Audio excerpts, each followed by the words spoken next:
Bueno, muy buenos días para todos los que están presentes hoy en este panel. Luego, digamos, de una muy buena jornada que hemos hecho en esta escuela de verano, donde pasamos por varias acciones, el amar, el descansar, el trascender, el comer. Hoy vamos a tocar un punto muy importante que realmente ha hecho parte de nuestra cotidianidad, que es el migrar. La migración realmente es un tema que se ha generado y ha empezado a discutirse, digamos, en todos los espacios donde nosotros estamos. Realmente se presenta como una realidad y una nueva realidad en estos temas de pandemia. La migración realmente como fenómeno mundialmente ha ido aumentando. Esa migración que está experimentando en Colombia realmente vino para quedarse. En palabras, del Observatorio de las Migraciones venezolanas, el 83% de los migrantes venezolanos ya considera a Colombia su lugar de residencia. También es un hecho importante que de enero a junio de este año pues, han aportado 16.6 billones de pesos a la economía colombiana, según Elisa Sogbi, directora de integración de venezolanos en Colombia. De allí que surgen realmente varias preguntas. Una, ¿cómo se ha gestionado en Colombia la migración y cómo debe responderse ante ese nuevo desafío de la migración venezolana? ¿Cómo gestionarla adecuadamente? Esas son, digamos, unas preguntas que vamos a conversar con nuestro invitado de hoy, el doctor Diego Acosta Alcarazo. El profesor Diego Acosta es profesor de Derecho Europeo y de Migración de la Universidad de Bristol. Es doctor en Derecho de Inmigración de la Universidad King's College de Londres.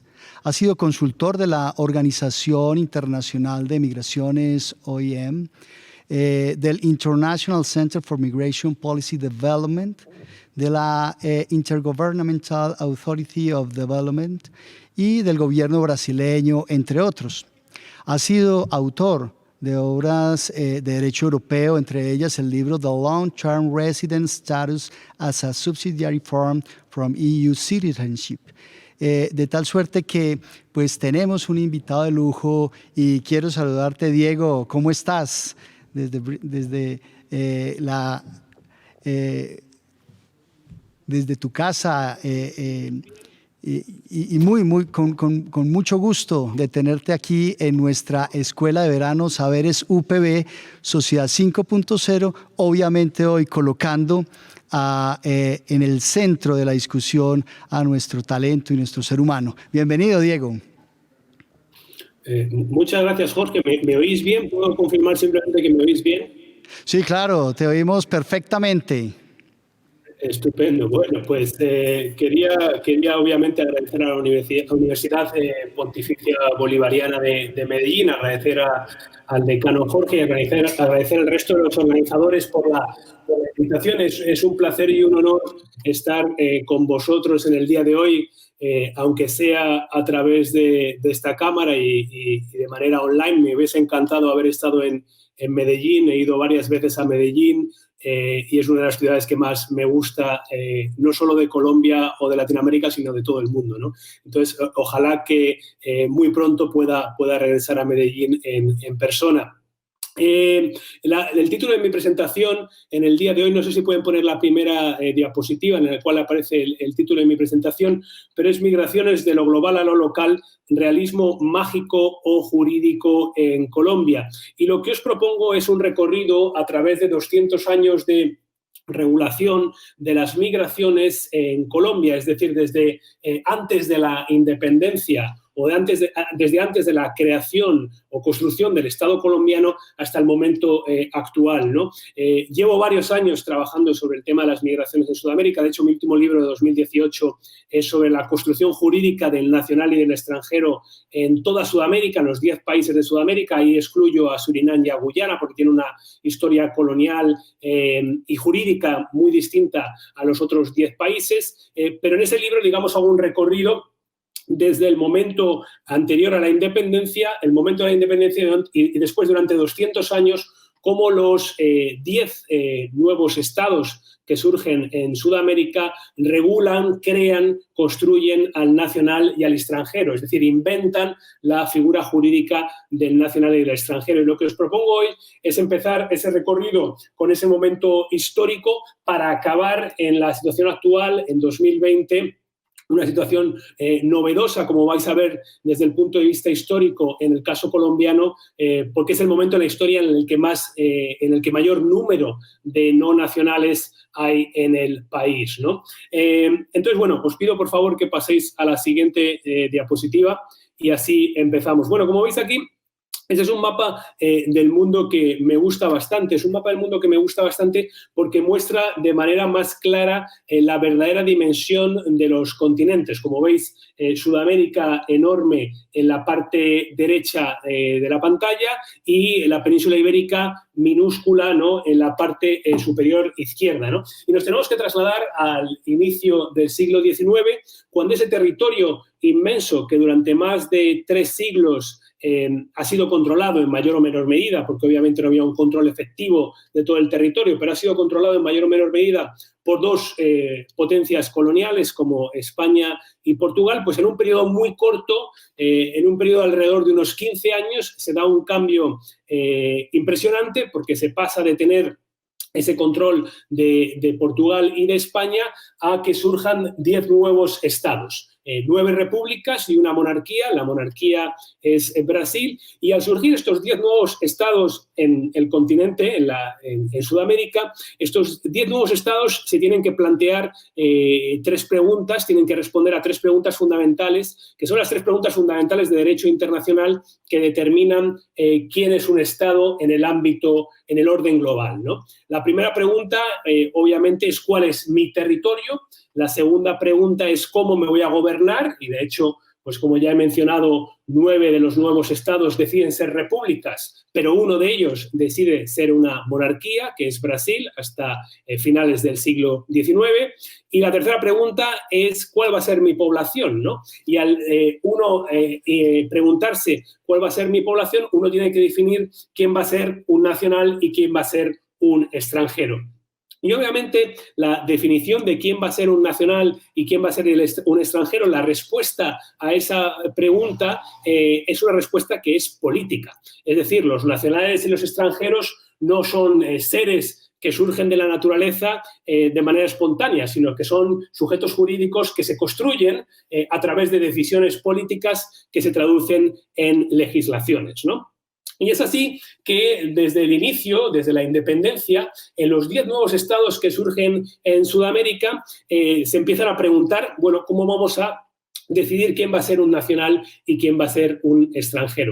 La primera respuesta que tienen a esa pregunta fundamental es la de definir que cualquier persona que nazca en el territorio va a ser un nacional, es decir, optan por lo que se llama jus soli. El jus soli quiere decir que si tú naces en el territorio de un país, automáticamente eres considerado un nacional de ese país. Y si os fijáis, esta decisión ha sido muy longeva porque en todos los países de Sudamérica, excepto en Colombia, que en la Constitución de 1886 acaba con esta idea del jus soli absoluto, pues en el resto de países de Sudamérica el jus soli absoluto sigue rigiendo en el día de hoy. Esto es muy normal en las Américas, en todo el continente americano, porque 30 de los 35 países en todo el continente americano, desde Canadá hasta Argentina y Chile tienen jus soli absoluto. Y de hecho, los otros 9 países en Sudamérica, a los cuales me refiero, insisto en que siempre excluyo por motivos históricos a Surinam y a Guyana, los otros 9 países en Sudamérica siguen teniendo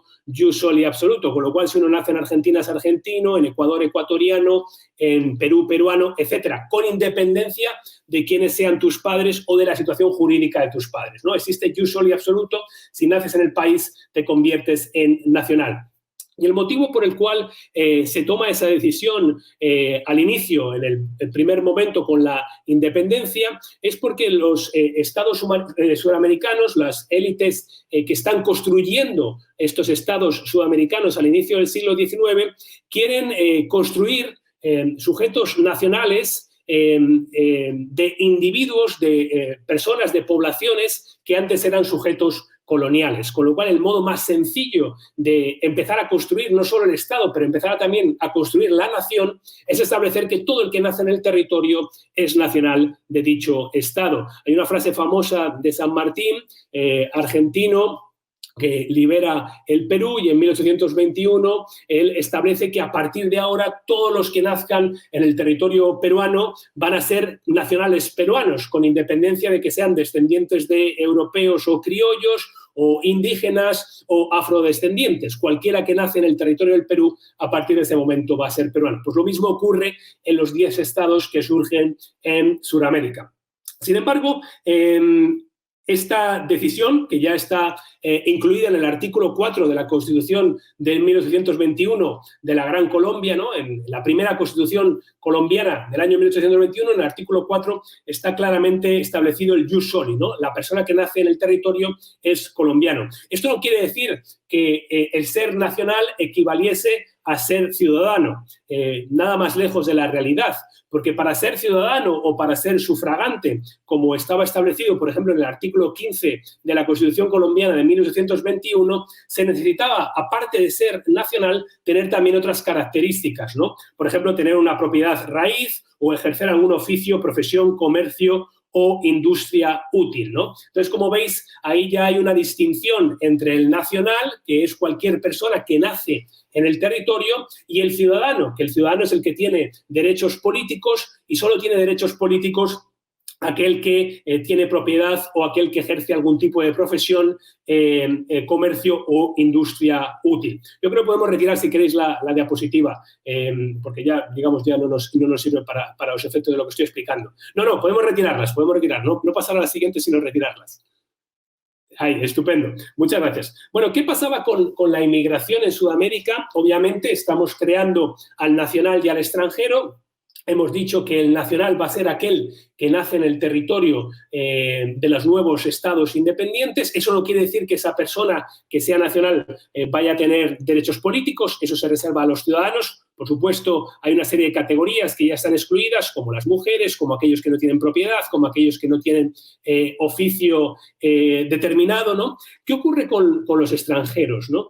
¿Cómo se afronta el tema de la inmigración desde el inicio de las nuevas repúblicas y, en el caso de Brasil, la nueva monarquía, los nuevos estados en Sudamérica? Bueno, como digo en mi libro, en Sudamérica se lleva hablando de inmigración desde hace 200 años, porque la inmigración está muy presente desde el primer momento. Las élites tienen un gran interés en atraer inmigración por los motivos que voy a explicar ahora, ¿no? De hecho, desde el inicio se abren las fronteras y se dice que puede llegar a los nuevos países cualquier persona de cualquier nación del mundo. Esto se incluye en una constitución, por primera vez en la Constitución de 1811 de Venezuela, que es una constitución que tiene un periodo de vigencia muy corto, pero se incluye ya en antecedentes de lo que es el Estado colombiano, por ejemplo, en el Acta de Federación de las Provincias Unidas de Nueva Granada, en el artículo 38, también de 1811, dice: se les ofrecerá asilo a todos los extranjeros que busquen de manera pacífica domicilio. O 2 años más tarde, en 1813, Simón Bolívar invita a todos los extranjeros de cualquier nación y profesión del mundo a establecerse en la Nueva Granada. En el año 1821, con la primera constitución de la Gran Colombia en aquel momento, en el artículo 183 se dice que todos los extranjeros de cualquier nación serán admitidos en Colombia y ellos gozarán en sus personas de la misma seguridad que los demás ciudadanos de la República. Por lo tanto, como veis, una apertura absoluta hacia los extranjeros en las leyes fundamentales, es decir, en las constituciones de los nuevos estados. Esto podría llevarnos a pensar que había un interés humanista o de apertura, digamos, casi kantiano en estas nuevas constituciones y en esa visión de las élites que estaban redactando esas constituciones, de las élites políticas. Pero esto, digamos, que no es tan sencillo. Había, de hecho, 3 motivos para abrir las fronteras a la inmigración. Y eran 3 motivos que no eran necesariamente humanistas, ¿no? El primer motivo era que se buscaba blanquear a las poblaciones. Eso está muy claro en el discurso político de muchísimas élites que buscan atraer inmigración principalmente europea y cuanto más del norte de Europa mejor, porque la idea es blanquear poblaciones que son obviamente de carácter mixto entre descendientes de europeos, indígenas y afrodescendientes. No hay esa idea de construcción racial del Estado como un Estado más blanco en la medida de lo posible y con esa atracción de inmigración europea se busca blanquear dichas poblaciones. En segundo lugar, es un proyecto demográfico, porque hay territorios en Sudamérica, en los diferentes estados, en los diferentes nuevos estados de Sudamérica, que son presentados como territorios vacíos, cuando realmente no son territorios vacíos, sino que en ellos habitan poblaciones indígenas. El beneficio de presentar esos territorios como territorios vacíos son que permiten al Estado atraer poblaciones de colonos extranjeros, así expandir la frontera de los territorios que están bajo control estatal y de ese modo también desplazar a poblaciones indígenas, con lo cual hay un interés demográfico. Y en tercer lugar hay un interés civilizatorio, porque en la mente de las élites hispanoamericanas al inicio del siglo XIX, pero también durante todo el siglo XIX, se da esta idea de que los europeos, porque cuando se habla de que vengan los extranjeros de cualquier nación, en realidad se está dirigiendo ese llamamiento a ciudadanos europeos, ¿no? Y hay esa idea de que los europeos van a poder traer la civilización y van a poder traer la industria, el comercio, las artes y las ciencias, ¿no? E incluso en muchas legislaciones de Sudamérica se ve como, por ejemplo, para naturalizarse uno tiene que haber traído al país una industria, un arte o una ciencia útil para el desarrollo del país, ¿no? Entonces, como veis, esto es un gran esfuerzo de atracción de ciudadanos europeos, no tanto como un proyecto humanista, sino como un proyecto racial, demográfico y civilizatorio.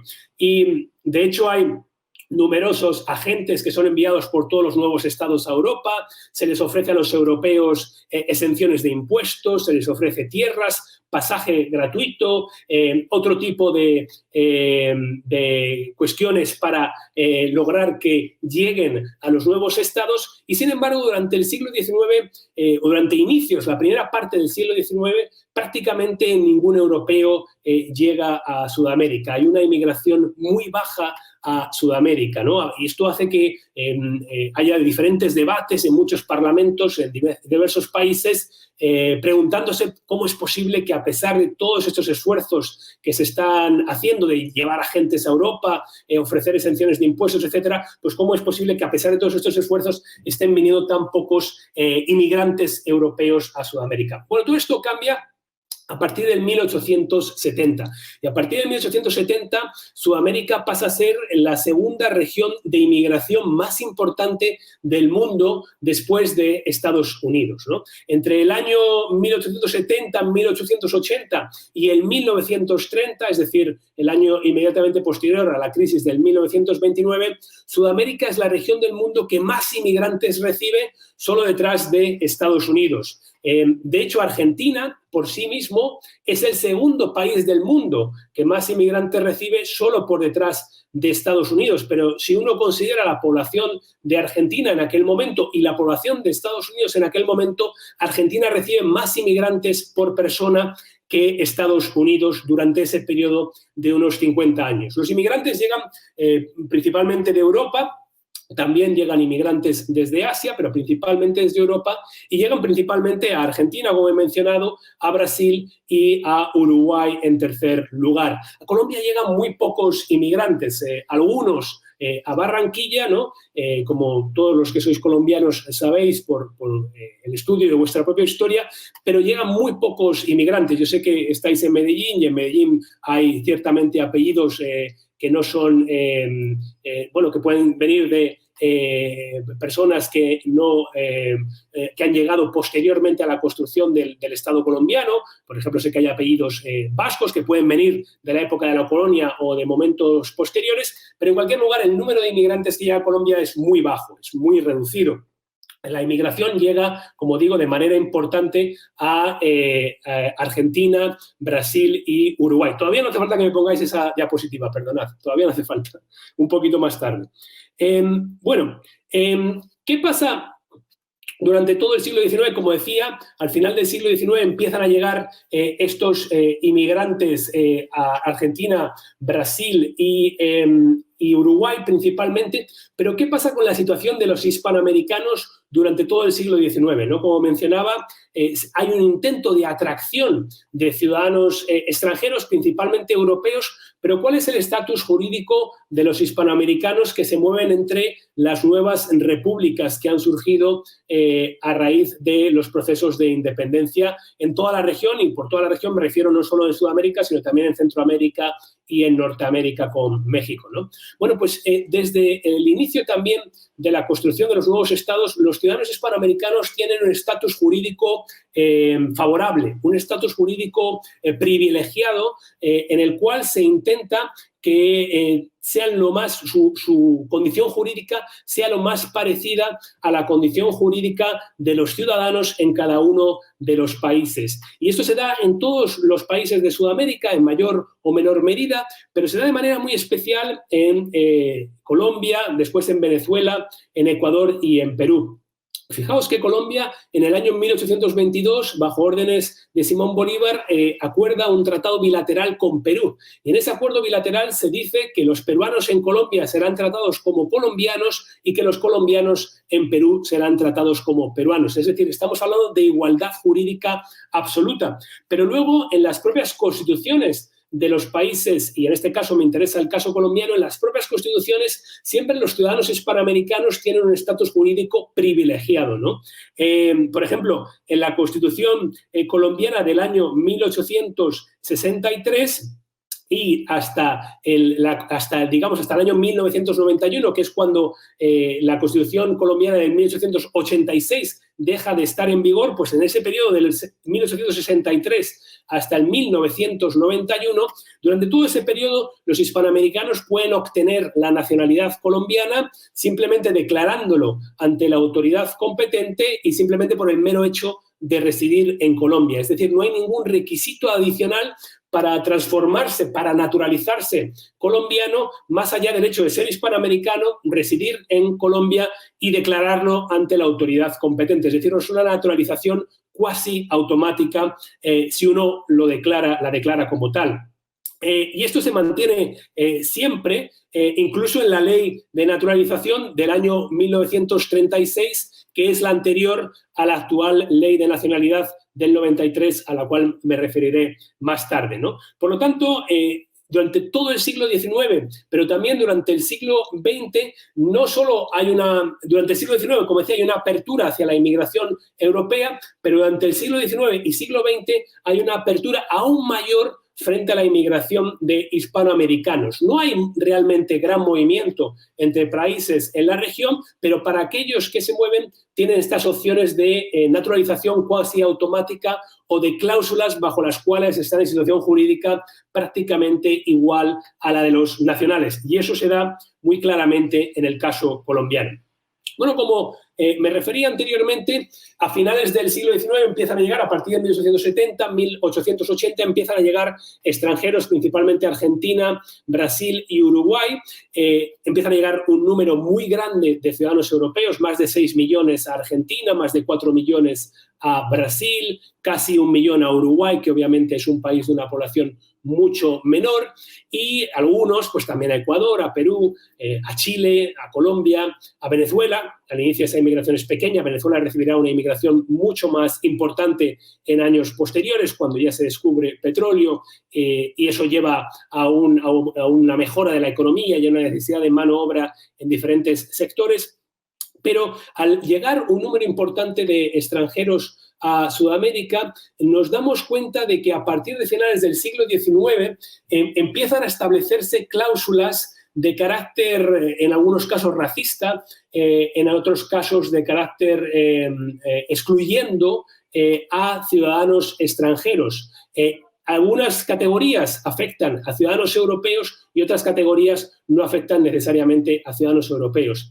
Vemos, por ejemplo, como a partir de finales del siglo XIX se empiezan a dar una serie de exclusiones por motivos de etnia, de raza, de ideología política, de defectos morales o físicos o por motivos económicos. Y esto también se da en Colombia, a pesar de que Colombia no recibía, como digo, un gran número de inmigrantes. Por ejemplo, en Colombia, con la Ley 62 del año 1887, se establece una prohibición de entrada para ciudadanos de nacionalidad china. Esta prohibición de entrada se quita en el año 1892 porque se necesitaban ciudadanos chinos para la construcción del Canal de Panamá y obviamente Panamá todavía era parte de Colombia. Esas restricciones para ciudadanos chinos se dan después, durante los años 30 del siglo XX, o también para ciudadanos de etnia gitana. También a veces se daban restricciones para ciudadanos judíos. Esto se da también en el caso colombiano, por ejemplo, con el artículo 1 del decreto 397 del año 1937, es decir, estamos hablando justo antes de la Segunda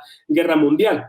Y muchas veces también había circulares diplomáticas secretas prohibiendo la entrada de ciudadanos judíos. Esto también se da en el caso colombiano y si alguien está interesado, hay un libro interesante que se llama Colombia frente al antisemitismo y la migración de judíos, polacos y alemanes del año 33 hasta el 1948, ¿no? Entonces, como vemos, se da un cambio en la visión de apertura frente al extranjero, incluso en este caso frente al europeo, porque obviamente los judíos venían de Europa, y se empiezan a dar restricciones por motivos, insisto, de raza, de etnia, motivos políticos o otra clase de motivos económicos u otra clase de restricciones que también, insisto, se dan en los países que realmente reciben inmigración, como Argentina, Brasil, Uruguay, pero también se dan en otros países que no reciben inmigración, como Colombia, ¿no? Y esto es interesante, tiene que ver seguramente con el hecho de que a inicios del siglo XX se empieza a dar esta idea de que para ser un Estado moderno en el orden y en el concierto internacional, uno tiene que tener controles migratorios aunque no reciba realmente inmigración, ¿no? Y seguramente por esto Colombia también impone esas restricciones a pesar de que, insisto, no recibe realmente inmigración, ¿no?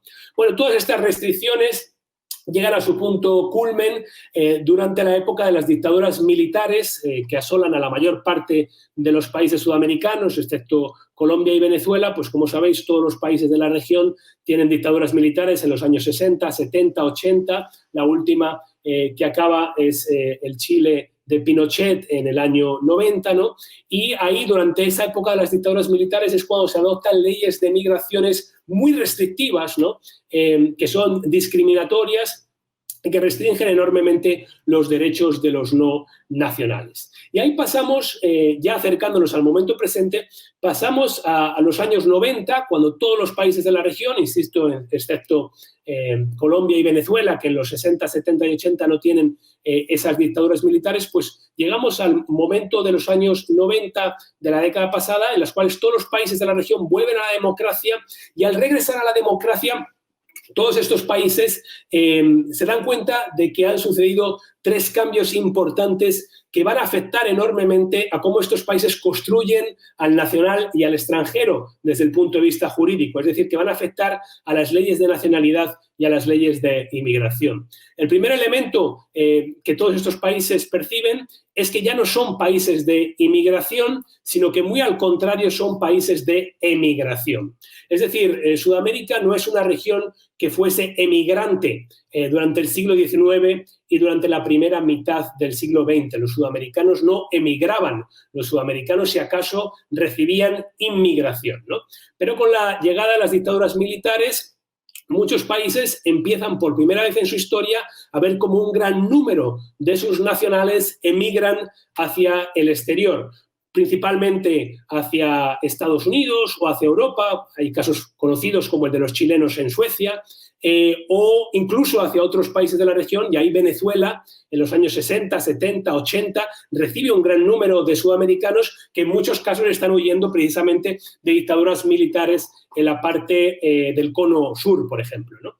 Entonces, esto cambia totalmente la percepción de las migraciones en el continente, porque Sudamérica, obviamente, durante las dictaduras militares deja de recibir inmigración europea, ya no llegan europeos, pero no solo eso, sino que además se da el proceso contrario, se da el proceso de salida de unos 300.000 a 500.000 chilenos durante la época de Pinochet, unos 300.000 argentinos, miles de brasileños, miles de ciudadanos de Perú, de Ecuador y, por supuesto, también de Colombia, que tiene esa primera oleada de emigración, ese primer grupo importante de ciudadanos colombianos que salen en los años 60, principalmente, y luego en los años 70. Eso se acelera en los años 80, que, como habréis oído hablar muchas veces, se conoce como la década perdida de Latinoamérica por diversas crisis económicas. Ahí se da un gran número de cientos de miles de sudamericanos dejando la región, y se acelera aún más con la crisis también de inicios del siglo XXI. Tal vez el ejemplo más conocido es el de Argentina, con el famoso corralito. Ahí se da lo que algunos colegas han denominado como la estampida migratoria, es decir, cientos de miles de ciudadanos sudamericanos emigrando no solo a los destinos habituales, que eran Estados Unidos y, en el caso de la región, Venezuela, sino también a nuevos destinos, por ejemplo, en el caso europeo, España, como destino muy importante de emigración sudamericana a finales de los años 90, principios de los años 2000, o otros países en Europa como Italia, en menor medida Francia, Alemania, el propio Reino Unido, donde hay una gran comunidad también colombiana, brasileña, etcétera, ¿no? Entonces, todo esto hace que cambie totalmente la percepción de las migraciones en los países de la región. La segunda cuestión que hace cambiar totalmente la regulación de las migraciones en la región es que, con la vuelta a la democracia en los años 90, todos los países de la región deciden anunciar al mundo que son de nuevo países democráticos, ¿no? Al menos los países de la región que habían tenido dictaduras militares. Y el modo más fácil de anunciar al mundo que eres de nuevo un país democrático es a través de la ratificación de instrumentos de derecho internacional sobre derechos humanos, ¿no? Y, por tanto, los países de la región ratifican prácticamente todos los tratados de derechos humanos que llegan a sus mesas, ¿no? Y, de hecho, en Sudamérica tiene el porcentaje de ratificación de los principales instrumentos de Naciones Unidas más alto del mundo. Es la región del mundo que mejor ratificación tiene de los instrumentos de derechos humanos de todo el mundo. Insisto, esto no quiere decir que se cumplan, obviamente, en la práctica, o que se cumplan siempre en la práctica, pero sí que es interesante ver cómo el porcentaje de ratificación es el mayor del mundo, ¿no? Y esto, unido a la Convención Americana de Derechos Humanos, unido al trabajo de la Corte Interamericana de Derechos Humanos y la Comisión Interamericana de Derechos Humanos, hace que se empiecen a imponer límites sobre cómo los estados de la región pueden legislar sobre los derechos de los no nacionales en sus propios órdenes normativos internos, ¿no? Y, en tercer lugar, se da un proceso también muy interesante que va a afectar a toda la regulación de las migraciones en Sudamérica, que es el proceso de la integración regional. Como vosotros sabéis, Colombia forma parte de la Comunidad Andina como miembro de pleno derecho, pero también forma parte como Estado asociado del Mercosur. Y el Mercosur, del cual forman parte todos los países de la región, excepto Surinam y Guyana, y Venezuela, que está suspendido. Surinam y Guyana también tienen estatus de miembros asociados. Pues el Mercosur establece un mecanismo de libre movilidad regional, al cual me voy a referir en un minuto, que facilita la movilidad de ciudadanos en toda la región. Es decir, el acuerdo de residencia Mercosur, que es este mecanismo que hace posible la residencia en otros países de la región, hace, por ejemplo, que un ciudadano colombiano en el día de hoy tenga el derecho de residir en Argentina, en Brasil, en Uruguay, en Perú, en Ecuador, en Bolivia, en Paraguay y viceversa, que los ciudadanos de estos países tengan el derecho de residencia en Colombia. Es decir, se da una suerte de libre movilidad a nivel regional a través de esos tratados que vienen de organismos de integración regional, principalmente el Mercosur, pero también la Comunidad Andina, que también tiene un instrumento que facilita la libre movilidad regional, y esto obviamente cambia totalmente la gestión de las migraciones, porque un colombiano en Argentina ya no es realmente un extranjero desde el punto de vista jurídico porque tiene el derecho de residencia y viceversa. Un ecuatoriano en Colombia, un brasileño en Colombia, un boliviano en Colombia no es realmente un extranjero porque tiene el derecho de residencia. Si se quiere, es una figura intermedia entre el nacional y el extranjero, pero realmente no ya un extranjero porque, insisto, tiene ese derecho de residencia y luego igualdad de trato en una serie de áreas, ¿no? Ahora sí podéis introducir, si queréis, la siguiente diapositiva, porque toda esta historia que os estoy contando llega al año 2015, que es el año en el cual empieza a darse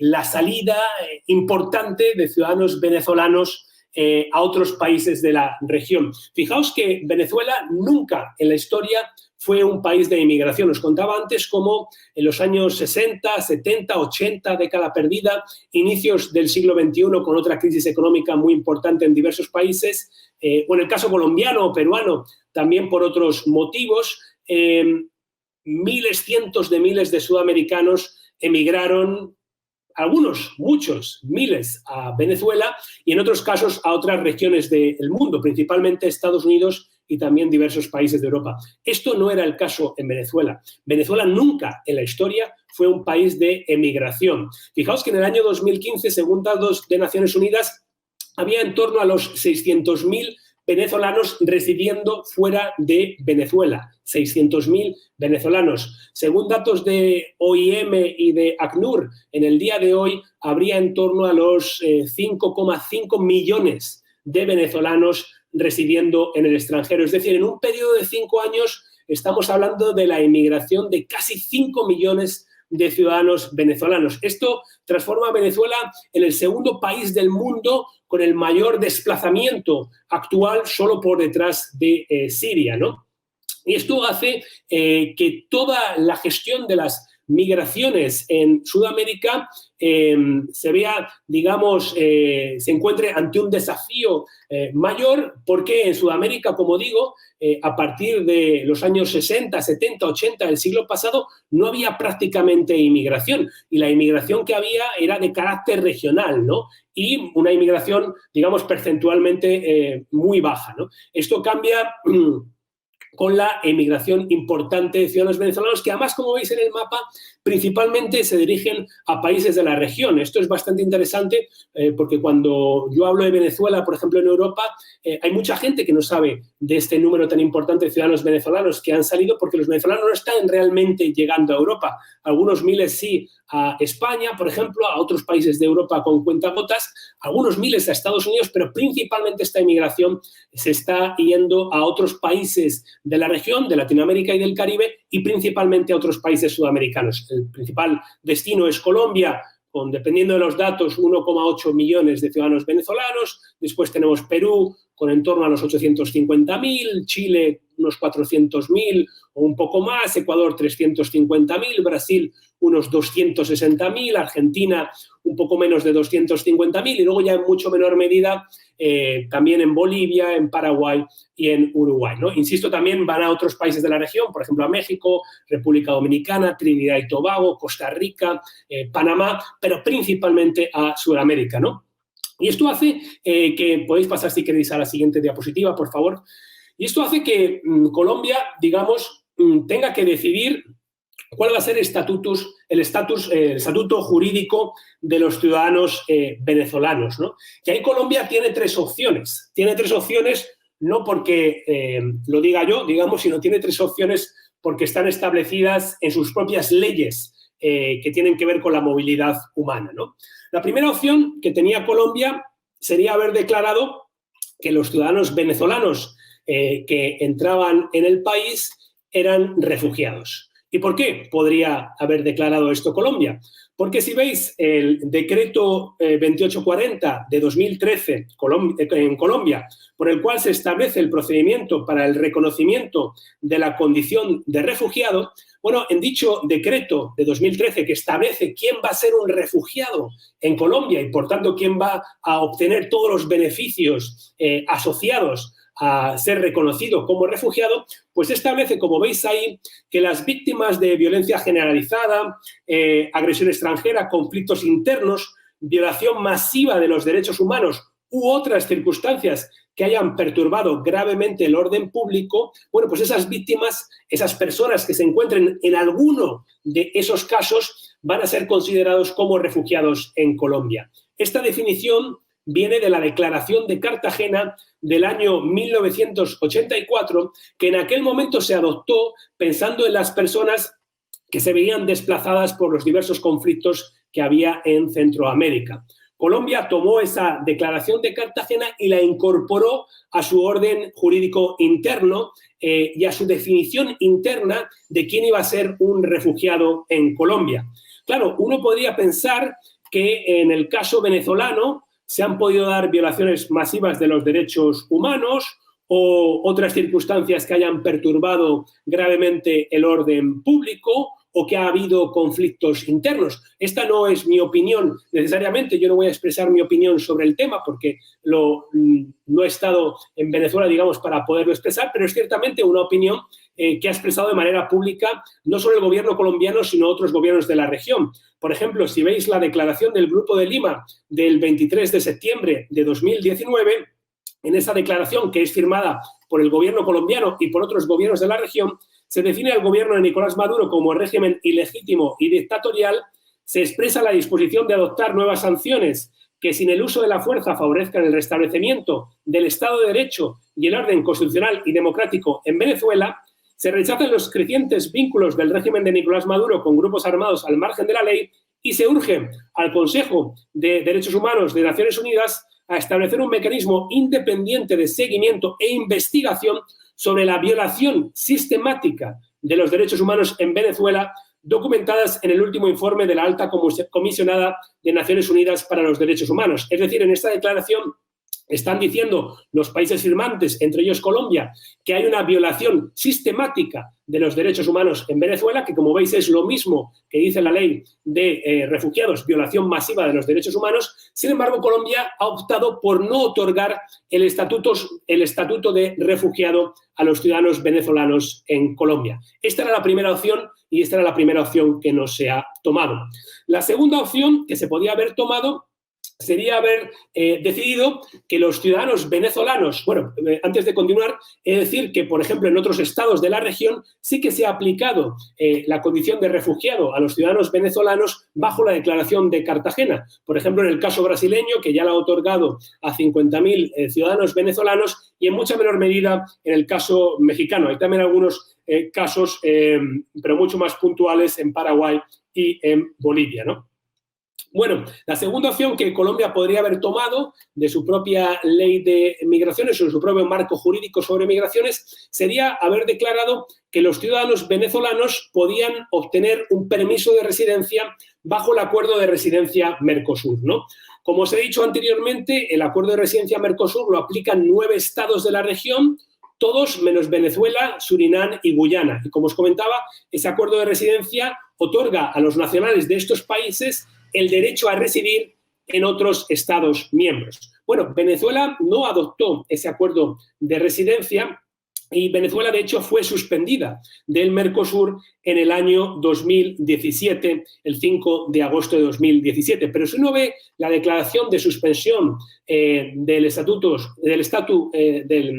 la condición de miembro del Mercosur de Venezuela, si uno ve esa declaración, se establece en dicha declaración que los Estados partes definirán medidas con vistas a minimizar los impactos negativos de esta suspensión sobre el pueblo venezolano. Y vemos cómo hay países como Argentina, Uruguay, en menor medida también Brasil y en menor medida y por otros motivos Ecuador, que han decidido que los ciudadanos venezolanos, simplemente por el hecho de ser ciudadanos venezolanos, tienen el derecho a obtener residencia bajo el marco del acuerdo de residencia del Mercosur, aun cuando Venezuela no haya implementado dicho acuerdo de residencia Mercosur. Y esto es en aras de minimizar los efectos negativos de la suspensión del Mercosur sobre los ciudadanos venezolanos, ¿no? Por lo tanto, Colombia podría haber optado por directamente haber otorgado ese permiso de residencia bajo el acuerdo de residencia Mercosur a los ciudadanos venezolanos, pero Colombia no optó por ello.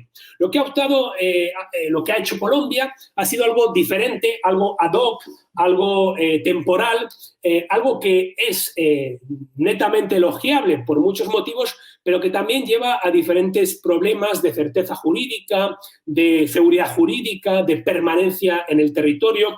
Como comentaba el decano Jorge Alberto Calle, hay encuestas ya que dicen que hay numerosos ciudadanos venezolanos que tienen una intención de permanencia en Colombia, que ya empiezan a ver su proyecto migratorio en Colombia como un proyecto tal vez un poco más permanente que cuando entraron hace 2, 3 o 4 años, ¿no? En el caso colombiano, lo que se ha optado por hacer es establecer este permiso especial de permanencia, que es más conocido como el PEP. Ha habido diferentes decretos que han actualizado este permiso especial de permanencia, pero este permiso especial de permanencia tiene algunos problemas, ¿no? En primer lugar, el problema que tiene es que te otorga una residencia al ciudadano venezolano que lo obtiene, le otorga una residencia de tan solo 2 años de duración, ¿no? Entonces, esto te genera, insisto, una incertidumbre jurídica sobre cuál va a ser tu estatus en el país a 2 años vista. Y, en segundo lugar, y es muy importante, te genera un problema porque los años de residencia que la persona venezolana tiene en el país con ese permiso especial de permanencia, esos años de residencia no cuentan para poder obtener la nacionalidad colombiana.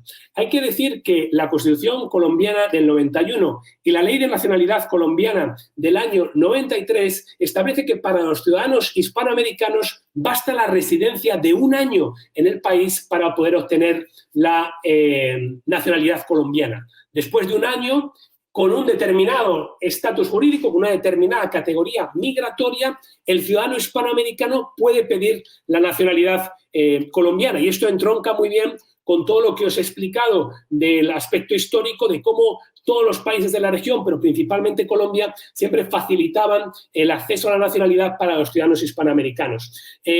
Esto es un poco más complejo en el sentido de que ese año de residencia tiene que ser con una categoría migratoria determinada. Pero pongamos, para hacer un ejemplo muy simple, pongamos la situación de un ciudadano ecuatoriano, peruano, brasileño, paraguayo, boliviano, argentino, uruguayo, es decir, ciudadanos a los que se les aplica el acuerdo de residencia Mercosur que vivan en Colombia. Bueno, esos ciudadanos tienen el derecho de residencia en Colombia, van a tener un primer permiso temporal de 2 años y una vez pasa ese permiso de temporal de 2 años, van a tener una categoría de residente que les permite al año pedir la nacionalidad colombiana. Es decir, después de 3 años van a poder pedir la nacionalidad colombiana. Sin embargo, un ciudadano venezolano que resida 2 años con un permiso especial de permanencia no cuentan esos 2 años para poder obtener una residencia que le permita al año pedir la nacionalidad colombiana, con lo cual nos encontramos en situaciones muy diversas.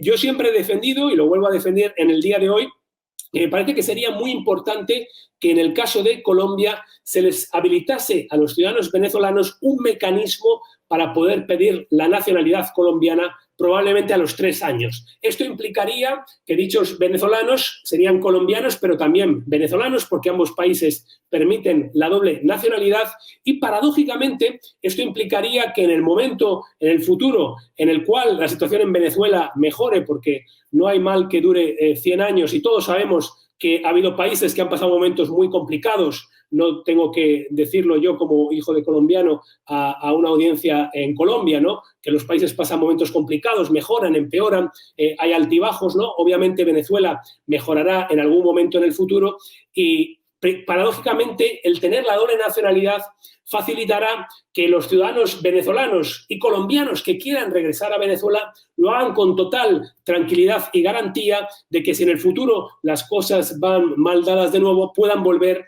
a su segundo país de nacionalidad, que en este caso sería Colombia. Hay gente que podría decir, bueno, 3 años son muy pocos, ¿no? Bueno, yo no estoy de acuerdo con eso.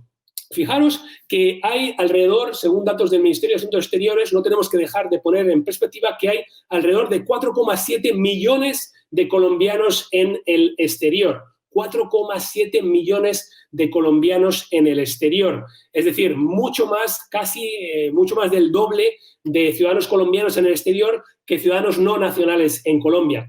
Bueno, cientos de miles de esos ciudadanos colombianos en el exterior han podido naturalizarse en otros países, en algunos casos, como en el caso de España, tras haber residido tan solo 2 años. En el caso español, los ciudadanos de Latinoamérica y de otros países concretos que residen durante 2 años en España pueden después pedir la nacionalidad española. Y esto ha beneficiado a alrededor de 100.000 colombianos en España en los últimos 10, 15 años que tienen, por tanto, ahora doble nacionalidad española y colombiana y que, por tanto, pueden regresar a Colombia en cualquier momento con la tranquilidad de que pueden también volver a su segundo país, que en este caso sería España. Por lo tanto, creo que es muy importante ofrecer esa posibilidad de acceso a la nacionalidad, ese camino hacia la nacionalidad para los ciudadanos venezolanos. Y, en cierto modo, se ha hecho en el año 2019 para una categoría especial de ciudadanos venezolanos que eran los hijos de nacionales venezolanos que nacían en Colombia o que hayan nacido en Colombia entre el 2015 y el 2021. Para dicha categoría de nacionales venezolanos también se aplica a partir de la ley del año 2019 la posibilidad de obtener la nacionalidad colombiana una vez que ese bebé ha nacido en Colombia, aun cuando sus padres sean venezolanos y aun cuando sus padres estén en situación irregular. Es decir, que ahora Colombia ha adoptado un nuevo permiso especial de permanencia hace unas semanas, y eso tiene que ver con el hecho de que alrededor del 50% de los ciudadanos venezolanos en Colombia, a pesar de los diferentes permisos especiales de permanencia, se encuentran en situación irregular, ¿no? Con lo cual, insisto, que creo que ese mecanismo, ese camino hacia la posible nacionalidad, hacia la naturalización en un periodo de 2, 3 años vista, es muy importante para el futuro de la gestión de las migraciones en Colombia. Bueno, he hablado creo que justo 45 minutos, así que lo dejo ahí para que podamos iniciar el diálogo. Muchas gracias. Bueno, muchísimas gracias, Diego. Una exquisita presentación. Pero con respecto a lo que tú hablabas, digamos, sobre esas alternativas, hemos visto que esa migración esa migración venezolana, hoy, como tú bien lo decías, casi 2 millones de migrantes, pero mirándolo en perspectiva, pues pueden ser dos Bucaramangas, es decir, dos ciudades adicionales en Colombia. Entonces, bajo esas perspectivas, bien sea el estatus de refugiado o la naturalización o inclusive, digamos, la solicitud de nacionalidad después de los 3 años, ¿qué consecuencias económicas y sociales podría tener para Colombia esas alternativas jurídicas para recibir a los venezolanos en nuestro país? Bueno, es una pregunta muy interesante. Yo creo que las consecuencias económicas las has mencionado tú al inicio, ¿no? Hay numerosos estudios en muchísimos países en los cuales se demuestra que la aportación económica de los no nacionales es siempre positiva, ¿no? Creo que has mencionado uno de dichos estudios al inicio de tu presentación. Respecto a las consecuencias sociales, bueno, siempre hay el debate de cuánta inmigración puede afectar un país, ¿no? Cuánta inmigración es mucha o es poca, ¿no? Y yo creo que aquí siempre es importante tener en perspectiva los números, ¿no? Y poner los números en contexto, ¿no? Colombia, obviamente, ahora por primera vez recibe inmigración. Hay menos de 100.000 no nacionales que no sean venezolanos en Colombia. Es decir, Colombia no tenía inmigración. A Colombia no iban extranjeros. Sé, por supuesto, que hay un número de españoles, un número de estadounidenses, un número de ciudadanos de otros países de Latinoamérica, pero en perspectiva comparada, la inmigración a Colombia sigue siendo muy baja. Si uno piensa en perspectiva comparada, incluso incorporando la inmigración venezolana, Colombia está muy lejos de los grandes destinos migratorios del mundo, grandes destinos migratorios a los cuales precisamente muchas veces se dirigen los propios ciudadanos colombianos, tales como Estados Unidos o España o incluso Canadá, ¿no? Que estamos hablando de países que tienen un porcentaje de población extranjera muy superior al 10%. En el caso colombiano, si hablamos de unos 2 millones de no nacionales en el país, pues estamos hablando de mucho menos del 5% de población extranjera, ¿no? Con lo cual Colombia sigue estando muy lejos de los grandes destinos migratorios, ¿no? Y yo creo que además la inmigración venezolana, insisto, es una inmigración que obviamente habrá venezolanos en los próximos años que decidirán hacer de Colombia su país de residencia, pero también habrá muchos venezolanos que en el futuro decidirán ir de nuevo a Venezuela cuando la situación mejore o incluso ir a otros países, ¿no? Como decía antes, la consecuencia de obtener una residencia jurídica absolutamente permanente en un país, lo más seguro obviamente es la naturalización, eso permite paradójicamente que el país en concreto, es decir, Colombia, se asegure de que la persona no va a tener ninguna duda a la hora de irse del país en el momento en el cual la situación pueda mejorar, por ejemplo, en Venezuela. Un ciudadano venezolano que también tenga nacionalidad colombiana en 2 o 3 años o en 1 año o cuando sea que las cosas cambien, tendrá la absoluta tranquilidad de poder regresar a Venezuela. Sin ninguna duda, ese mismo día, porque sabrá que puede en el futuro volver a Colombia. Eso precisamente es lo que ha pasado con cientos de miles de latinoamericanos en España. España, entre el 2000 y el 2008, es el segundo país del mundo que más inmigración recibe, ¿no? Recibía solo por detrás de Estados Unidos cada año, segundo país del mundo que más inmigración recibe. Bueno, a partir del 2008 se da la crisis económica en España, una crisis económica muy fuerte. España deja de recibir inmigración, España empieza a ver cómo hay algunos no nacionales que regresan, pero precisamente los que regresaban en muchos casos eran aquellos que también ya eran españoles, ¿no? Porque el regreso al país de origen es mucho más sencillo si tú tienes la garantía de que en el futuro puedes volver a tu segundo país de acogida, en este caso al país del cual ya tienes nacionalidad. Y eso no te lo garantiza ningún estatus jurídico, no te lo garantiza desde luego el PEP, pero tampoco te lo garantizaría ningún otro estatus jurídico. Lo que te garantiza eso es el acceso a la nacionalidad. Y además, como digo, es paradójico que el resto de ciudadanos de Sudamérica tengan ese mecanismo, digamos, de acceso a la nacionalidad colombiana a los 3 años, de poder pedirla, y sin embargo los ciudadanos venezolanos no la tengan, ¿no? ¿Qué diferencia hay entre un venezolano y un argentino? ¿O entre un venezolano y un brasileño? Si acaso el venezolano tiene muchos más lazos culturales, lingüísticos, históricos con Colombia que el brasileño. Con lo cual es muy paradójico que un brasileño resida 3 años en Colombia y pueda pedir la nacionalidad y tener ambas, la brasileña y la colombiana, porque se permite la doble nacionalidad en ambas jurisdicciones y sin embargo el venezolano no pueda tener esa posibilidad. Con lo cual yo creo que además esto entronca muy bien con la historia jurídica de Colombia, que como he dicho hasta el año 91 permitía a los hispanoamericanos prácticamente con la mera residencia y la declaración ante la autoridad competente transformarse, naturalizarse colombianos, ¿no? Diego, hablemos un poco en clave digamos, de esta coyuntura actual, ¿cierto? Porque, pues, obviamente, de facto, estamos en momentos de cambio. La pandemia ha alterado de una u otra manera la situación. Según el Observatorio, digamos, de Migrantes Venezolanos, el 42% de los migrantes ha perdido el empleo y otro tanto, digamos, que está en la búsqueda permanente. Y adicionalmente se convierte en una población vulnerable porque adicionalmente a generar algunos réditos económicos, como lo hablábamos inicialmente, pues definitivamente esa condición de vulnerabilidad hace que eventualmente sean un poco más laxos los protocolos, digamos, para la afectación. Entonces, una pregunta es, ¿cómo tú analizas esa situación en clave, entre comillas, de pandemia? Y bueno, me la podrás responder o no. ¿Cómo crees tú que ha sido esa gestión de la migración en estos momentos en Colombia?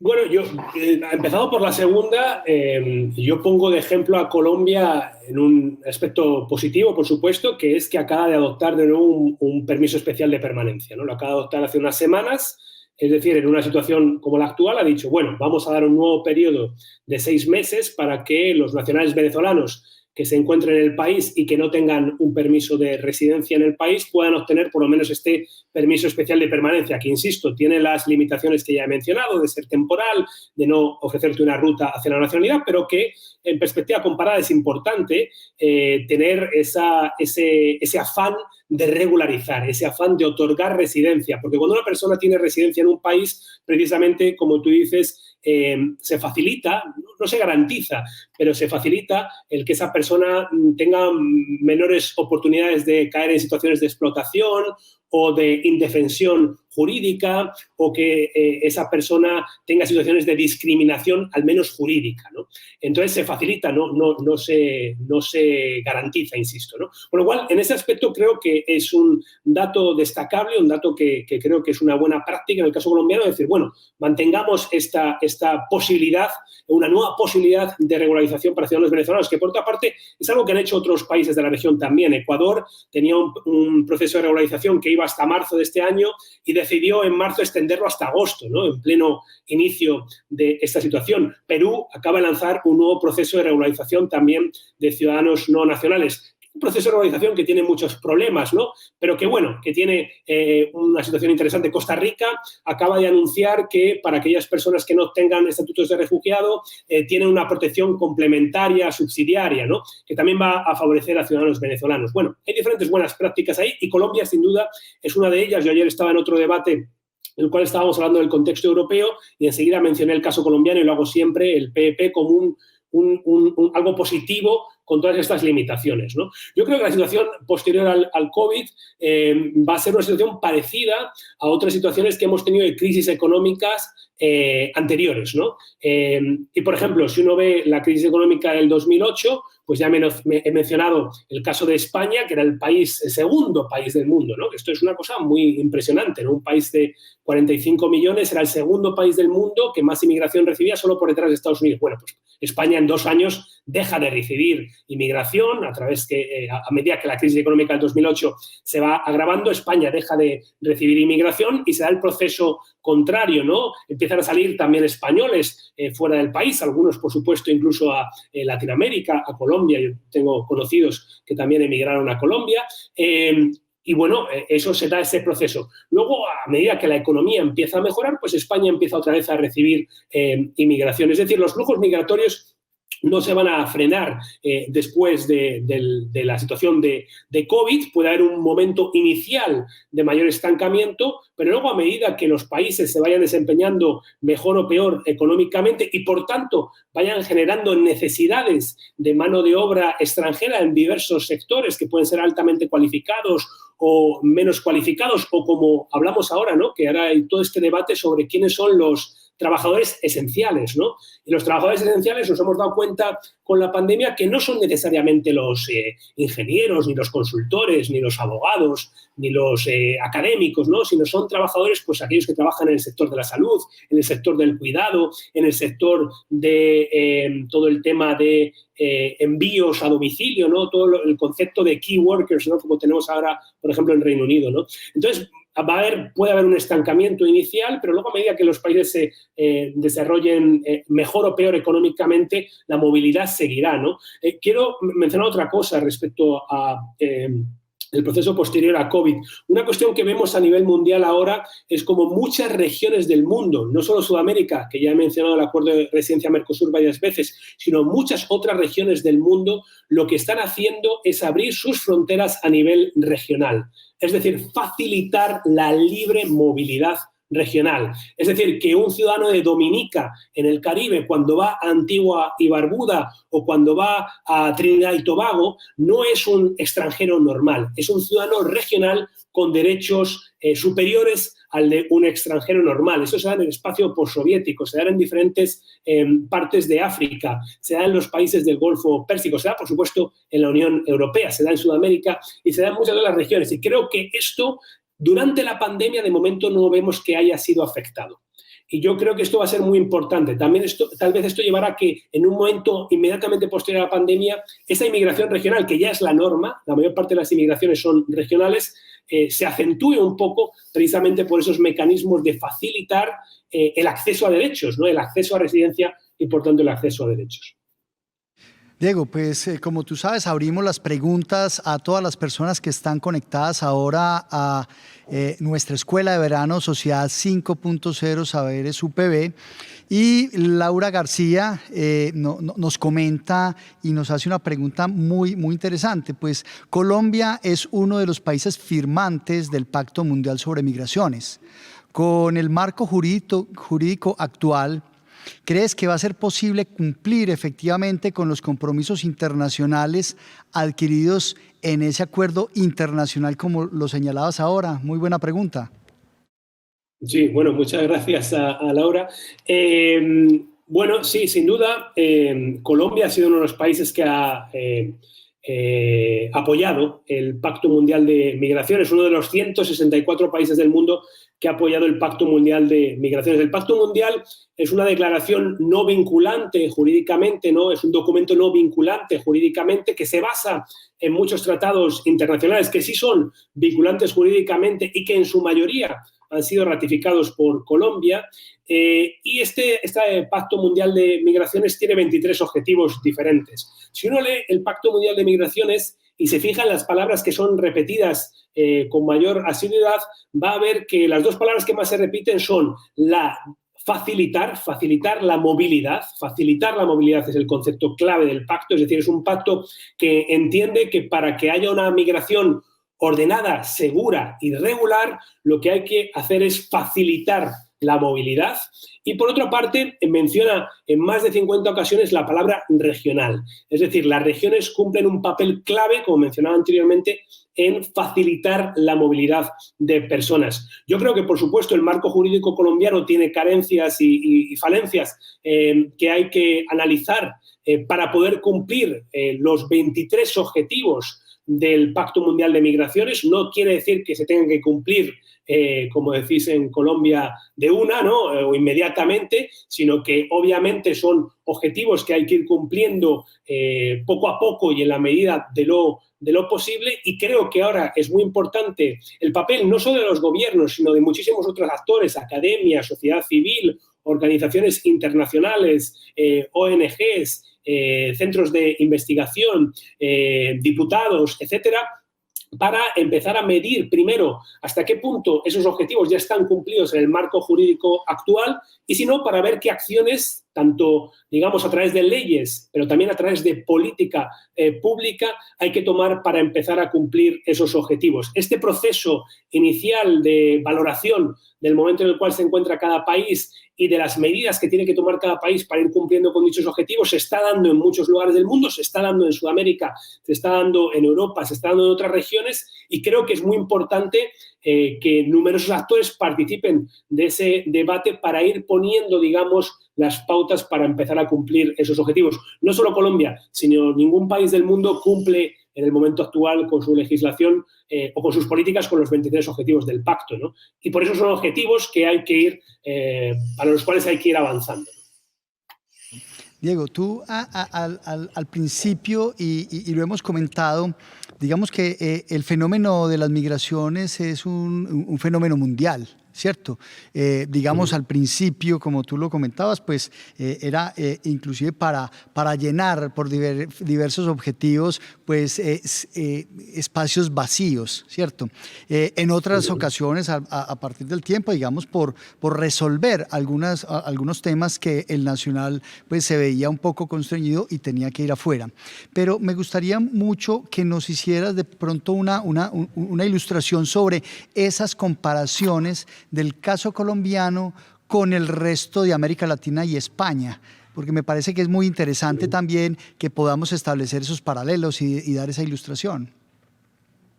Sí, bueno, es una pregunta muy interesante. En primer lugar, como decía, a nivel histórico, Colombia ha sido muy similar al resto de países de Sudamérica, pero no solo de Sudamérica, sino yo diría de Centroamérica y también incluyendo a México. Es decir, todo ese siglo XIX de gran apertura frente al hispanoamericano, que se mantiene también durante el siglo XX y que resurge ahora con toda la integración regional.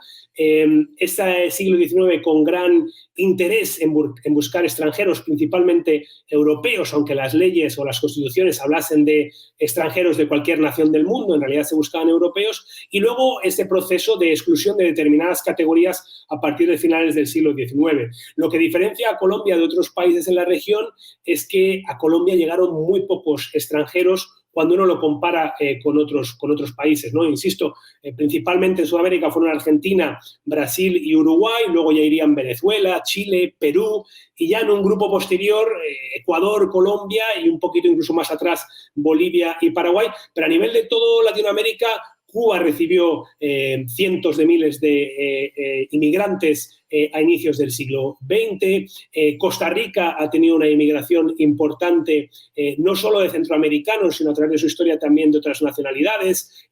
Panamá en un momento posterior. México con diferentes... tampoco ha recibido, digamos, para la extensión del territorio y para la población una inmigración tan numerosa, pero digamos una inmigración más importante históricamente que la de Colombia. Es decir, Colombia siempre ha seguido un proceso similar, pero habiendo recibido un número inferior de extranjeros. Esto tiene muchos motivos históricos que han sido analizados por otros expertos en el tema colombiano, pero digamos que la propia geografía también colombiana hacía difícil después que las personas se desplazasen en el propio territorio nacional, ¿no? Cuando uno llegaba principalmente al puerto de Barranquilla, ¿no? Respecto a la comparación con otros países como España, digamos que sigue un proceso similar en algunos aspectos al proceso que se está dando en algunos países en Sudamérica ahora. Es decir, España era un país netamente de emigración. Los españoles eran emigrantes tanto a Hispanoamérica o a Latinoamérica como emigrantes también al resto de Europa. Es decir, durante los años 50, 60 del siglo XX, cientos de miles de españoles fueron a Francia, a Alemania, a Suiza, a Holanda, a Bélgica, a Luxemburgo, a trabajar además en profesiones que no querían trabajar los nacionales. Por ejemplo, en el caso de Bélgica eran las minas, ¿no? O el servicio doméstico en Francia, etcétera. Fíjate que hay anécdotas como que los franceses, para denominar a la persona que trabajaba en el servicio doméstico, la llamaban una conchita, ¿no? Porque conchita era como un nombre español, digamos, que de personas españolas que trabajan en el servicio doméstico, ¿no? Entonces, España es un país netamente de emigración y que de repente, con un cambio que tiene mucho que ver con la entrada de España en la Comunidad Europea, con la mejora económica, obviamente, de España, con un cambio también en los flujos migratorios desde destinos, por ejemplo, como Sudamérica, obviamente tiene que ver con Latinoamérica, con los vínculos jurídicos históricos, culturales, con toda la región. Pues España, de repente, a partir de los años 90, cambia de ser un país de emigración, pasa, digamos, un periodo medio, años 80, 90, en los cuales ni emigramos ni recibimos inmigración, se pasa a recibir un gran número de inmigrantes, ¿no? Y eso es parecido en algún aspecto a lo que ha pasado en algunos países de la región, en Sudamérica, no solo en Colombia, sino también en otros países como Chile, que tampoco recibía inmigración durante muchísimas décadas, ¿no? Y es parecido no solo el caso español, sino también el caso portugués. Y además es interesante.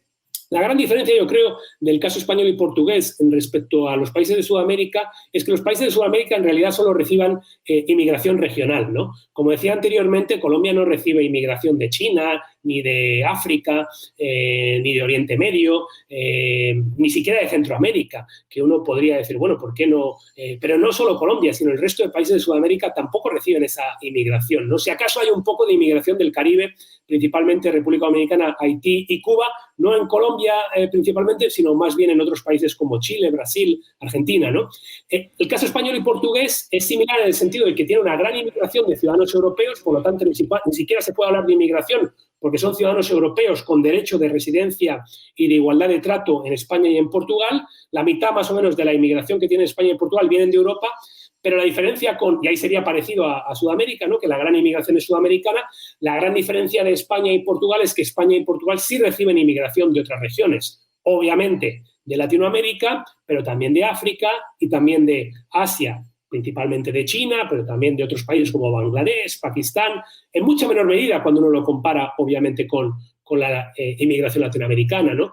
Entonces, bueno, digamos que esa es la gran diferencia entre España y Portugal como nuevos destinos de inmigración en los últimos 20 años, cuando uno lo compara con los nuevos destinos de inmigración en los últimos 5 años en Sudamérica, que han recibido inmigración principalmente sudamericana o, si se quiere, extendiéndolo un poco, latinoamericana, ¿no?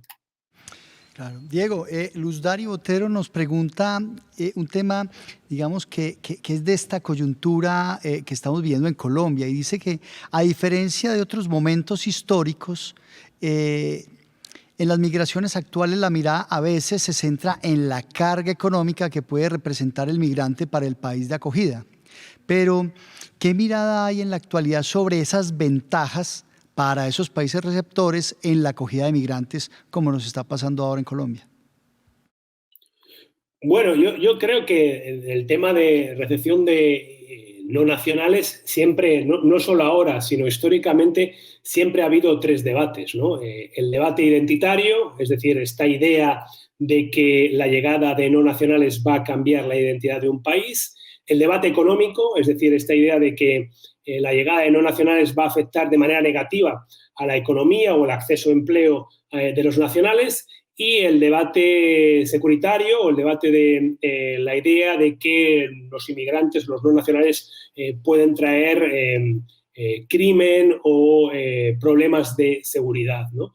Este es un debate, esos son 3 debates históricos, no son 3 debates solo de la actualidad. Si uno se va, en el caso sudamericano, por ejemplo, al gran país de inmigración histórico que es Argentina, pues ya había debates a inicios del siglo XX debatiendo o discutiendo si la inmigración italiana iba a ser el fin de la nación argentina.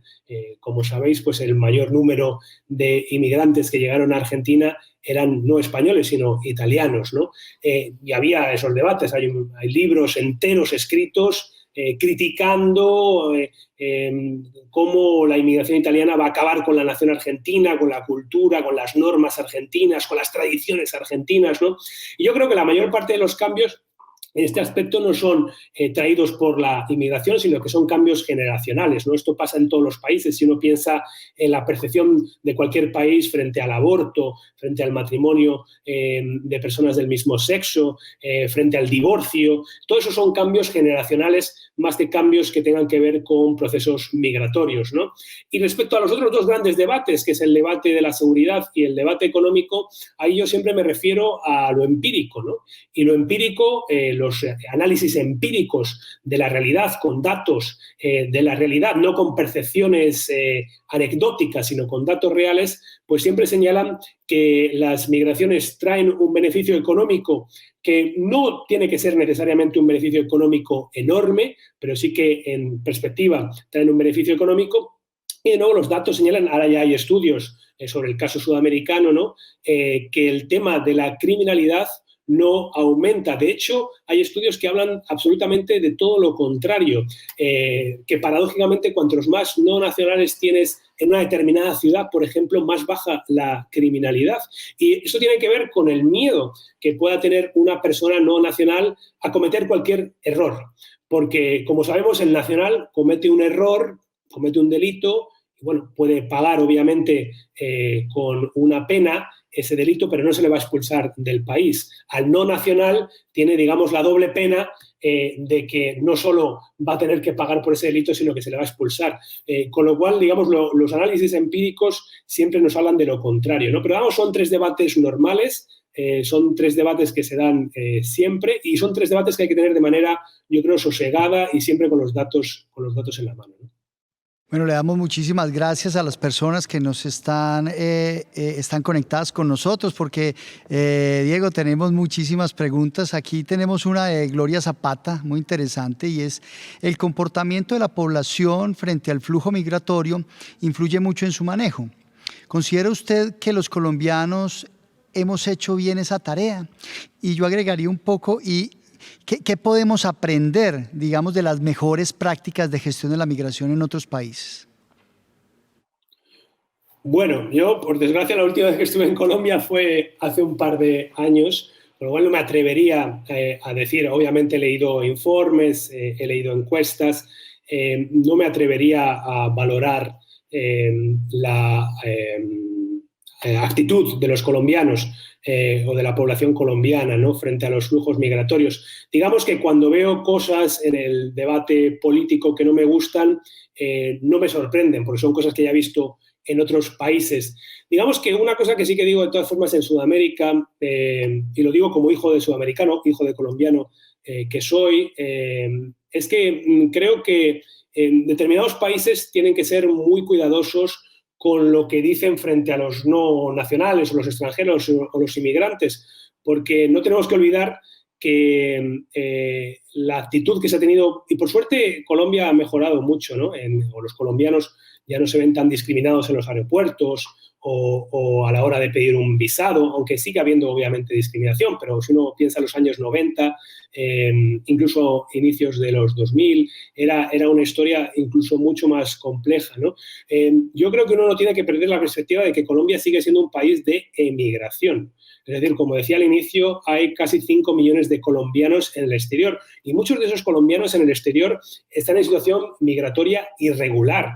Muchos de esos colombianos en el exterior tienen situaciones muy complejas de superación personal, de superar diversos obstáculos jurídicos, de discriminación, de explotación, de violencia, incluso en algunos casos, y creo que eso es algo que es muy importante no perder esa perspectiva, ¿no? Yo obviamente he escuchado declaraciones políticas de políticos colombianos, pero también de políticos de otros países de la región que me han decepcionado profundamente. No creo que haga falta que diga de quién, porque creo que todo el mundo tiene sus ejemplos favoritos, ¿no? Pero sobre todo me han decepcionado profundamente porque son declaraciones que cuando los países sudamericanos las han escuchado de otros líderes en otros países del mundo a los cuales emigran los sudamericanos, las han criticado con razón, por supuesto, y de manera enfática, porque esta idea de meter en el mismo saco a un grupo nacional o racial o étnico, etcétera, es absolutamente perversa, ¿no? Entonces, bueno, obviamente hay desafíos en este aspecto también. Hay desafíos en las percepciones de los ciudadanos y en el discurso político. Uno tiene que estar muy atento. Creo que la ventaja a nivel de debate es que si uno no pierde la perspectiva de que Colombia tiene mucha más gente fuera que gente dentro, yo creo que eso ayuda o debería ayudar a moderar muchas veces o a pensar dos veces en lo que uno va a decir de manera pública sobre los no nacionales, ¿no? Ha sido una conversación bastante interesante. Creo que esos puntos de vista de tu posición de académico, de profesor, sobre todo inclusive de consultor en el ámbito de la Organización Internacional de las Migraciones es muy importante. Me encantaría que pudiéramos dar una reflexión digamos, en términos de la Escuela de Veranos Saberes UPB, Sociedad 5.0, y es hacia dónde movernos como sociedad en el futuro en la gestión de la migración. Obviamente, y atendiendo mucho a ese enfoque de tu conferencia desde lo local, lo nacional y lo global. Vale, bueno, muchas gracias, Jorge Alberto. Bueno, yo creo que tal vez las cuestiones más importantes son entender cómo funcionan los flujos migratorios, ¿no? Los flujos migratorios son siempre temporales, son siempre cambiantes y afectan a todos los países del mundo, ¿no? Es decir, insistía hace un momento en que Colombia sigue siendo un país de emigración, no podemos perder eso de vista, pero no podemos perder de vista que en un momento determinado es muy posible que Colombia deje de recibir también inmigración, o que reciba más inmigración, o que tenga de nuevo una salida importante de ciudadanos colombianos. Es decir, las migraciones son siempre muy, muy cambiantes, ¿no? Y un día estamos como receptores y al día siguiente estamos como emigrantes, ¿no? Entonces es importante tener eso siempre a la hora de tener un debate sosegado sobre los motivos por los cuales las personas migran. Cuando uno conoce al final, por ejemplo, cuando yo conozco a colombianos aquí en Reino Unido, que hay una gran comunidad colombiana en Reino Unido, y una comunidad colombiana, he de decir que en muchos casos están en situaciones precarias, en situaciones de irregularidad migratoria, en situaciones difíciles, ¿no? Con trabajos difíciles, trabajadores o trabajadoras domésticas, gente, bueno, hay obviamente una comunidad de todo tipo, ¿no? De personas que están en una situación perfecta con doble nacionalidad a personas que están en una situación mucho más compleja, ¿no? Yo creo que es importante siempre mantener en perspectiva eso, que los flujos migratorios son siempre cambiantes. Venezuela nunca había emigrado en 200 años de existencia y de repente empieza a emigrar, ¿no? Y eso hace que nunca sepamos dónde nos vamos a situar en el futuro, ¿no? Y por tanto creo que eso facilita el tener una perspectiva de que la persona que emigra a otro país, la persona que decide tener la valentía, ¿no? Y muchos de los que nos oyen tendrán familiares y amigos que viven en otros países del mundo y sabrán que no ha sido fácil esa decisión, que la llegada no ha sido sencilla, que a lo mejor han ido a países en donde no hablan el idioma, donde han tenido que aprender, donde han tenido que sufrir dificultades, incluso a lo mejor discriminación, ¿no? Y creo que una vez que esa persona tiene esa valentía de ir a otro país del mundo, esa persona está anhelando y buscando lo mismo que buscamos cualquiera de nosotros cuando estamos en nuestro propio país, es decir, el trabajar, el desarrollarnos, el dar lo mejor a nuestras familias, bien si están ahí mismo o si están en el país de origen, ¿no? Entonces yo creo que esa es la reflexión más importante y creo que es una reflexión, insisto, que debería ser sencilla de hacer desde la perspectiva colombiana, porque dudo mucho que cualquiera de nuestros oyentes colombianos no tenga un amigo o un familiar que viva fuera de Colombia, ¿no? Bueno, Diego, muchísimas gracias. Un tema de palpitante actualidad, muy interesante. Ofrecemos disculpas por tiempo a las personas que están conectadas con nosotros, que se nos quedan, digamos, preguntas en el tintero de Laura, de Edison, de Daniela. Y a ti, por favor, un agradecimiento súper especial y muchísimas gracias por acompañarnos en esta escuela de verano Saberes UPB Sociedad 5.0. Pues muchísimas gracias, decano Jorge Alberto Calle, muchísimas gracias a la UPB, ha sido un placer. Espero, de verdad, lo he dicho al inicio, no lo digo por como decimos en España, por hacer la pelota a Medellín, pero a mí Medellín me encanta, ¿no? Es una ciudad que me maravilla. Además Medellín es una ciudad que, bueno, me maravilla por muchísimos motivos, así que espero que ojalá el año que viene o muy pronto pueda estar allí en persona otra vez y disfrutar de vuestra maravillosa ciudad. Muchísimas gracias. Por favor, aquí estamos totalmente abiertos y te esperamos con los brazos abiertos cuando podamos. Bueno, muchas gracias, Jorge Alberto, que estéis muy bien.